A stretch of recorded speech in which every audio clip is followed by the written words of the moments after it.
Now we are back for the next set of episodes 3 through 4. Okay.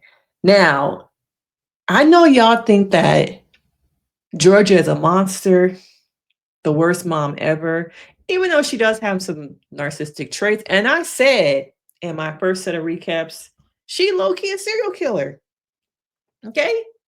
Just pretty face, blonde hair, blue eyes. But I think it's starting to come out that she's a lot more dangerous than what her husband thought, what the town thought. It's all starting to unravel. Now, if you are new here, I am Denise Brady. I'm a licensed marriage and family therapist who focuses on complex trauma, PTSD, depression, people as adults trying to overcome the BS of their parents and heal from all the things they had to deal with and were conditioned. And also in utero, you were swimming in your mother's trauma. Okay. And so that's why this season, after so many breaks, we'll be coming back to season 3 after how many years? We still love it. Okay. Now, these sets of episodes, we saw a lot of Jenny's PTSD, the flashbacks, her continuing to exhibit someone, a child living with not PTSD to me, complex PTSD. And she's oftentimes having to relive past events, some of it consciously, some of it is just like it's provoked and triggered by different things that she's going through. And it gives you a real crisp example of what it's like as a child to have to live with, in this case, your mother's bullshit, all the things she's done, and start connecting the dots of, hmm, maybe this ain't what I thought it was. She's having panic attacks, sometimes mood swings. She disassociates at times, and she is very hypervigilant.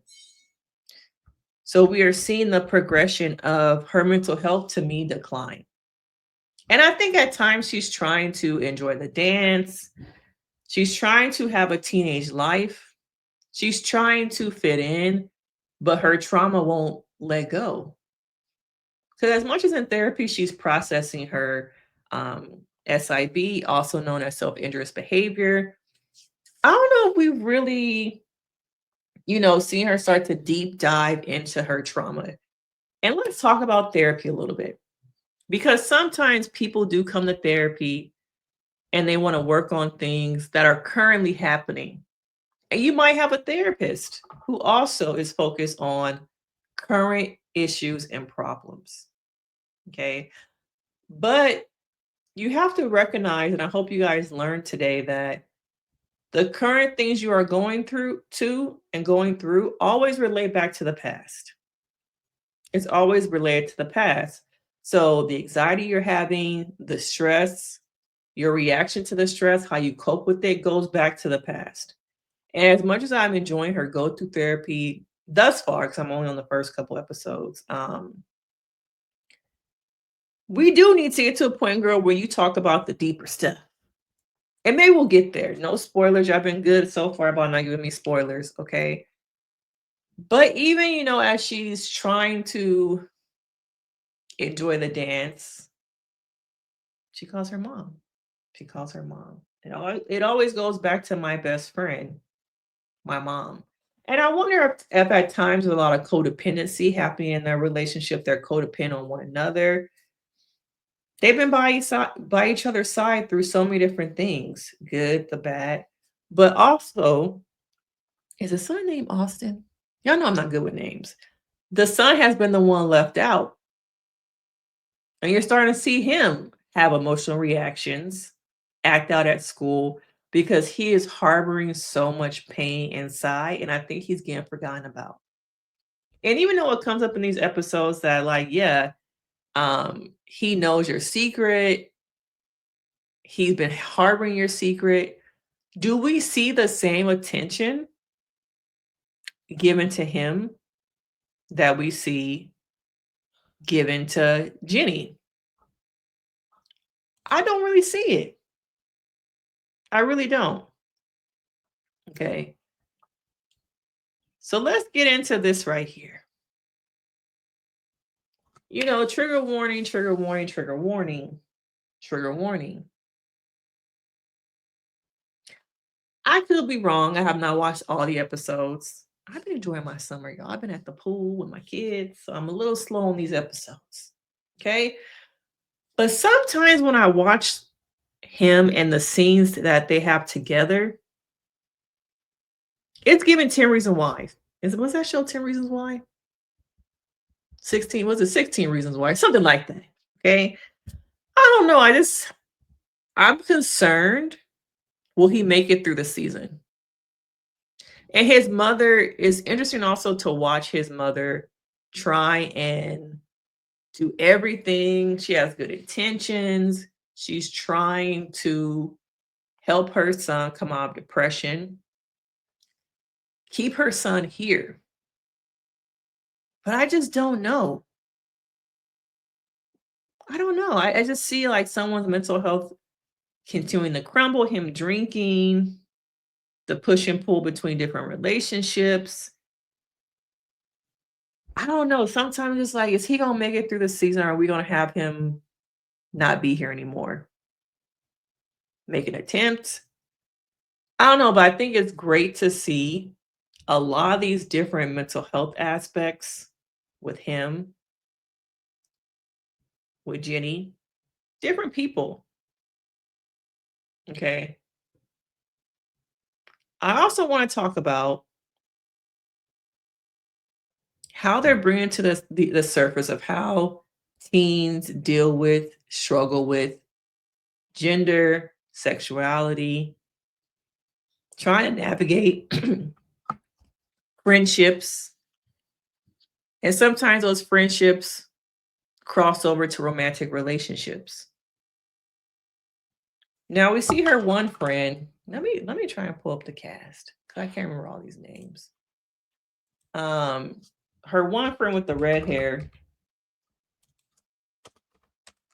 and another friend have a romantic encounter. Let me know in the comments if y'all can remember her name. Oh, here it is. Is it Abby? I can't remember which one it is. Sorry, y'all. I cannot remember her name. But let me pull up her. This girl has a lot of issues because of her mother. Similar dynamics, but you don't really see them get too close to me. Now, her mama may not be a killer. Okay. But she's going through a lot of stuff with her mom. And now you bring on one of your friends got feelings for you. Okay. One of your friends now has feelings for you. You're drinking. One girl has some type of eating disorder. And now you kiss me and complicate my life more. What do you do in that situation? It seems like they're trying to keep it on the low, because that would also affect the friendship dynamic here. Okay, you have a core group of friends who hang out with each other, and now there's a romantic crossover. But we don't see a lot of shows in a good way navigate, I would say, queerness, relationships, trying to do in a way that's not gimmicky, in a way that's not that doesn't alienate the audience, that doesn't over sexualize. Oftentimes we see this type of dynamic over sexualized. Okay. But I think she is very interesting. She has a lot going on. I'm loving that there's been more character development in her. I think her name is Abby. Okay. Because I wonder if, in the past they didn't really get along because they're so similar with the mother issues. But I'm enjoying seeing how they navigate queerness, sexuality, gender, and it's not in a box and it's not stereotypical. Okay. I think we need more of this, more normalcy, more just conversations that teens go through depression, anxiety, eating disorders, peer pressure, but do it rich. Okay? Do it that doesn't alienate your audience. Okay. Now we see things are starting to crumble as the court case is about to pick up. Um, the mayor, okay, is the mayor starting to, based off his little assistant, see that he might be married to a serial killer? Because she got what, 3 bodies? Only 3, she says. Only 3. But I feel like he is a person caught up in her emotional web. And he's trying to navigate, but I see this of her. But you're telling me this of her. And you see him just kind of like go inward. But you can see that the frustration, the distance, the irritability is all over him. And I think in some ways, um, Georgia is picking up on it. But how does she solve it? How does she solve it? Sex, intimacy. Even though I think in the scene he initiated. His frustration, I think, led to just like a aggressive, like, I want you right now. Or maybe it could have been like, okay, I know you kind of crazy, girl. I know you got some bodies. I'ma just hit it one last time. I don't know. But she did it. And as a husband, as a mayor, he's losing everything because she pulled that plug. She put that pillow over his face. Nobody in the town, as a mayor, is listening to him. They want his input with decisions. And so, do you choose what you have idealized about this person? Or do you choose what people are telling you and what some of the facts say? This is why before you marry someone so quick, you need the Carfax. Okay. He should, as a mayor, he should have hired and done his own investigative work. But he didn't. Okay. And we're continuing to see Georgia run from her consequences emotionally and physically. Her way of coping is through deep rooted avoidance, common in trauma survivors. And what happens when your parent does not overcome, work through their trauma? It spreads over into your life. And through charm, deflection, she's able to kind of get away with things than actually having her vulnerability come to the forefront. But her emotional suppression, Jenny is now learning or being forced to learn to suppress her emotions also in order to keep the peace at home. And so her body is like flooded. It's just flooded with so many different things. And the only way that I can I'm trying not to do it. I'm really trying, but the only way to kind of get through that is to emotionally numb and try and fight the urge, trigger warning, to cut, to burn, to do things so I can release my body from the pain. Physically release it by seeing, I'm not going to go there because I don't want to trigger nobody, but physically releasing yourself from the pain by seeing it come out of your body. And every time I think that Jenny tries to express herself, her mom makes it about her. How many of y'all can relate to your parents, you trying to express yourself? The parent always becomes the victim. The parent becomes a victim. It's all about me. It's a distraction from Georgia really having to deal with what she did with her daughter. And I think that Georgia is also someone who is trapped wherever her trauma started.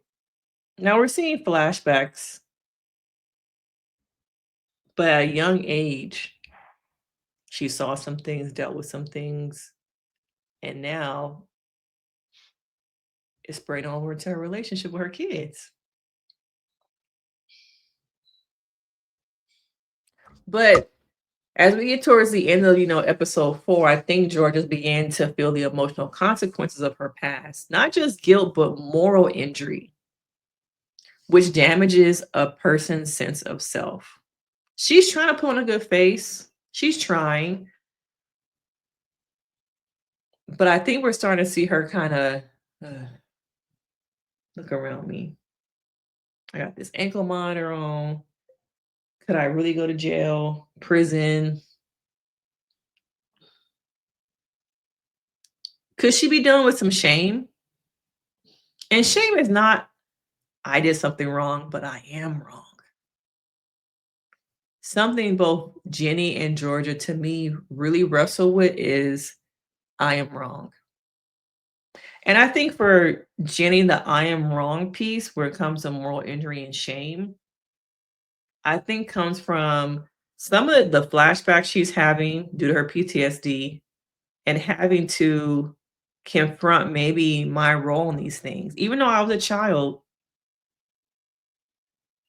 she can't see that I was a child. I was forced into these situations. But I think the moral injury is also going to come into play with her. I really think it is. What do you guys think? Do you think that moral injury and shame play a role in their different dynamics?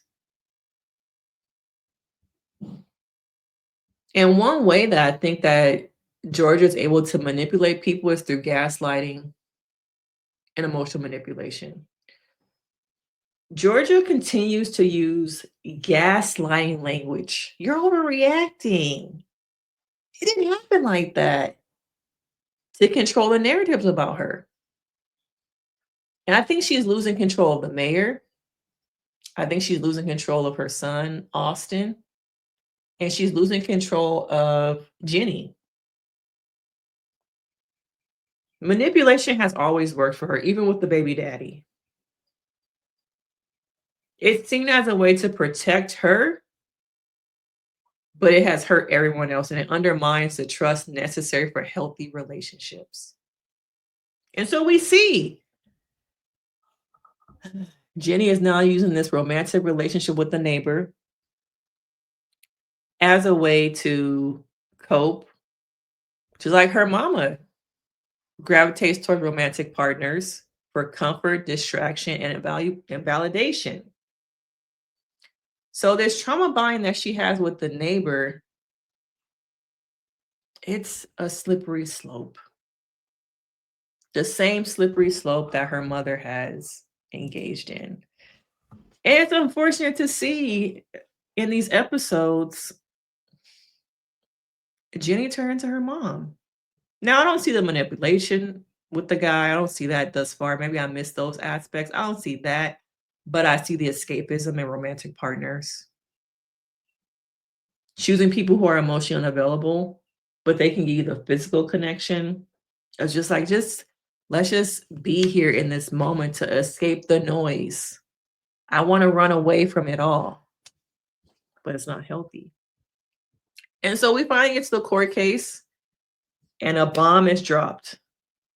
Now, the court scene was kind of unrealistic, okay? Because when you're in court, you would never be able to get on the stand and just say, she's a serial killer, okay?